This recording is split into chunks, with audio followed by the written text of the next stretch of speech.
namin kailangan, there's so many other things that we need to do first that we can still do, we can achieve, makukuha naman natin yung gusto natin, but within the present constitutional, the way the constitution is written.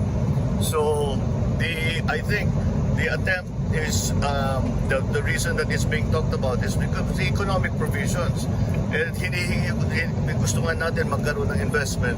Kuminsan sa gabal yun. But for me, lahat itong mga pinag-usapan, kaya natin gawin na hindi palitan ng saligang batas. Urong-Sulong Na Cha-Cha, ano na nga ba ang mga ganap dito? Sa mga nakaraang linggo, ang House Representative ay nagsimula na mag-deliberate ng Cha-Cha, na prioridad ang term limit ng konstitusyon. Pakinggan ang deliberation ng mga ito. The term limits in the Constitution are part of the social justice provisions of the Constitution. If you read Section 1 of Article 13, it is to try to address the social, economic, and political inequalities, and by equitably diffusing wealth and political power for the common good. That is part of the social justice theme of the Constitution, the term limits. Yung term limits po na linagay natin sa saligang batas ay intended to give chances to others to also hold public office. And it's really a limitation on the democratic right of the people to choose their leaders. And as a limitation, it is an exception to the rule. That's why as a magistrate of the Supreme Court, I've always considered my approach as to whether or not a proposition at issue is the rule or is the exception. If it is the exception, then it should be strictly construed. So since term limits are the exception in a democratic polity, any interpretation should be strictly construed. So in case of doubt, you should not uphold term limits. You should uphold the right of the people to choose whoever they want. But I still believe there should be term limits, at least for the highest offices. Maybe it's time to remove it in the lower offices. Thank you.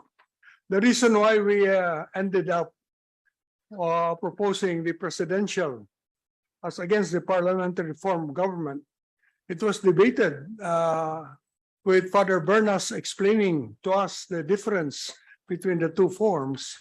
The reason why we propose presidential is because of our consultation with our people. Contrary to popular belief, the Constitutional Commission in fact held consultations. We went all over the country before we sat down to work on the draft and asked different segments of our people what they preferred. And our feedback from the ground was that our people still wanted to choose their leader, the national leader, the president. They wanted to choose. They didn't want the legislature to choose the leader, which is the parliamentary. The Filipino people we consulted at that time wanted to choose the national leader. That's why presidential. Thank you. Ang basic position ko talaga noon pa man, it's not the form of government that matters. Kay federal yan, kay parliamentary yan.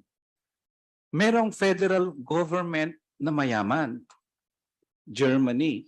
Merong federal government na mahirap, Ethiopia. May parliamentary government na mayaman, developed, UK, England. May parliamentary form government na mahirap, Nepal, at iba pa. Merong presidential form of government na mayaman, US, may presidential form of government na mahirap, Pilipinas. So for me, it doesn't matter. That's why during the debates here, I was telling some of my colleagues, ako wala akong problema talaga sa form of government. Resolbahin nyo ang land reform, political dynasty, corruption. Resolbahin nyo. I would be very happy to do that. Ang emphasis sa form of government, Mr. Chair, is actually diluting the issue. I met the previous members who were telling us noon, early days, pag mag-parliamentary tayo, ito ang solusyon, ito yung uunlad ng Pilipinas. Tapos later on, nakita ko sila, pag mag-federal tayo, ito yung solusyon. I mean, sa akin, never ako nagbigay ng posisyon kung which is better, although sa akin, may mga limits ang power, whether or not, anumang form of government. So, I will not choose one form of government over the other. Para sa akin, it's the substance, not the form. Ang Cha-Cha ng administrasyon ay ang pangunahing agenda ni Senador Robin Padilla na siya ngayon chairman ng Senate Committee on Constitutional Amendments and Revision of Codes o Cha-Cha.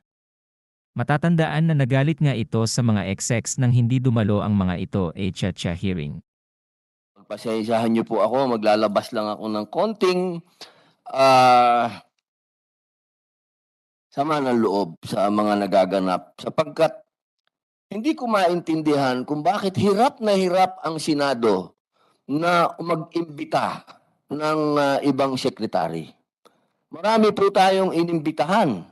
Nandiyan po ang sa DOE, inimbitahan din po natin ang kung meron silang maipapadala sa NEDA.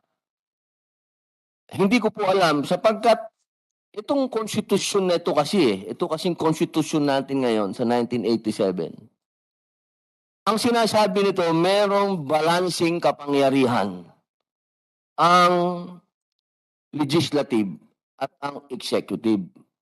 Ibig sabihin, pantay tayo ng kapangyarihan. Kapag ka iniimbita sana itong mga tiga-executive, sana po ay pagbibigyan nyo kami.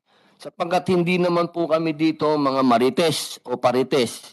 Yung pong aming gusto naming talakayin kasama po kayo ay patungkol po sa konstitusyon.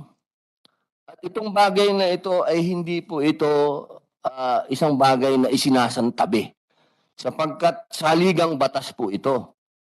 Kaya po dito na naman pumapasok na kahit anong gusto kong gawin na pumantay diyan sa 1987 Constitution, sumasama ang loob ko. Kaya ang nangyayari, ipinipilit kong baguhin natin ito. Kasi kung ganito ang sistema, na para tayo nagmamakaawa dito sa executive, na para makasama lang natin, sana mag-parliamentary na lang tayo. Dahil sa parliamentary, obligado silang humarap at iisa na ang executive at ang legislative. Tingnan nyo, napakaganda ng itsura namin dito. Ako nasa majority, nandito ang aking hinahangaan, nasa minority. Interesado kami dito sa usapin na ito. Yung inaantay namin, mambihira, oo. Sana magbigay po kayo ng interest dahil lang ang bill din na pag-uusapan po natin dito ay galing din kay Win Gatchalian, kay Senator Win Gatchalian na nasa majority din. Ang akala ko, kaalyado natin tong mga nasa executive. Kung kaalyado namin talaga kayo, siputin nyo kami.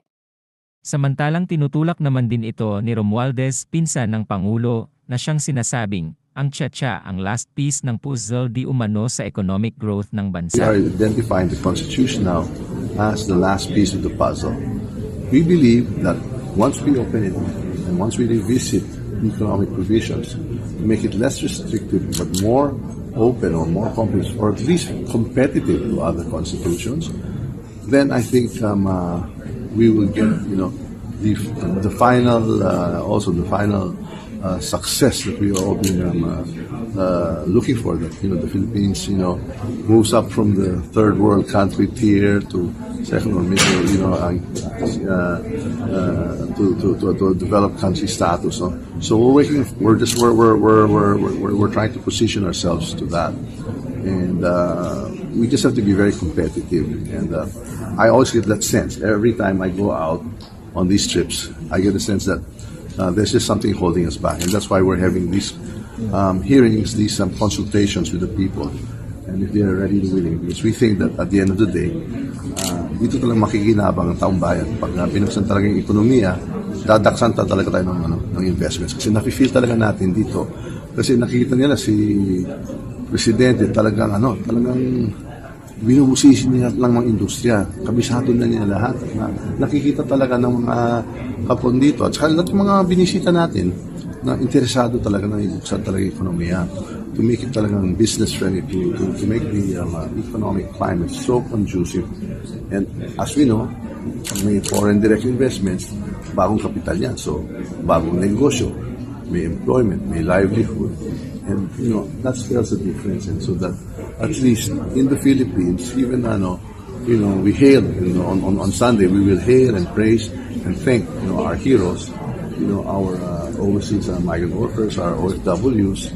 But it is also a dream that, work abroad should be an option, and not, a no-choice situation. So we really like to create more job opportunities and, better livelihoods in the Philippines. And we feel that by bringing in and attracting foreign capital and foreign investments and making the atmosphere and the environment so conducive for that, then we feel that we'll be able to achieve, not just a better economy, but, a better country.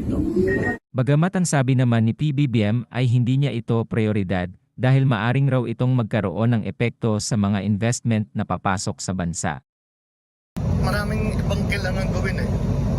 Maraming kailangan, there's so many other things that we need to do first that we can still do. We can achieve, makukuha naman natin yung gusto natin, but within the present constitutional, the way the Constitution is written. So, I think the attempt is the reason that it's being talked about is because of the economic provisions. And gusto nga natin magkaroon ng investment. Kuminsan sa gabal yun. But for me, lahat itong mga pinag-usapan, kaya natin gawin na hindi palitan ng saligang batas. Dahil dito sinabi ni Senador Padilla na ito ay kanila pa ring ipupush with or without presidential support. Sinabi ni Senator Padilla, "It is sad because if we do not make the needed changes to the Charter's economic provisions, ordinary Filipinos will not feel the benefits of progress for our motherland. Most of the pledges by foreign investors from our leaders, foreign trip will not materialize without charter change." Hindi rin ito natigilan ang mga House Representative sa pag-hold ng panibagong hearing para public consultation sa charter change at sinabing ipapagpapatuloy pa rin nila ang pag-push sa Cha-Cha. Sinabi ng chairperson ng House Representative na si Rufus Rodriguez, "While we respect the opinion of President Ferdinand Marcos Jr. on constitutional amendment measures, we will, of course, consider it, but as an independent branch of government, the House of Representatives will proceed with its public dialogues on this issue. There is emerging consensus about the need to relax foreign investment caps." Samantalang sinasabi naman ang charter change di umano ay walang benefit kay PBBM. Kung ma-approve to this 19th Congress, so mag-start po to sa 2025, di ba? So 2025 nasa midterm po ang ating Pangulo at ating Vice President. So palagay ko hindi na po sila pwedeng tumakbo dito. Kaya ang sabi ko po, former President na hindi na po sila pwedeng tumakbo dito sa bagong batas na to. So malinaw po yun. So from President, Vice President, Congressman, local executive, from Governor down the line, yung mga last term po, hindi na sila pwedeng tumakbo. Nagustuhan niyo ba ang ganitong pagtalakay? Mag-follow sa Informador FB page at mag-subscribe sa Informador YouTube channel. Ang Informador ay nilikha ng mga staff ni Atty. Ricky Tumutorgo, aka Enzorecto, upang lalong lumawak ang inaabot ng pagpapalaganap ng katotohanan at labanan ang fake news at kasinungalingan.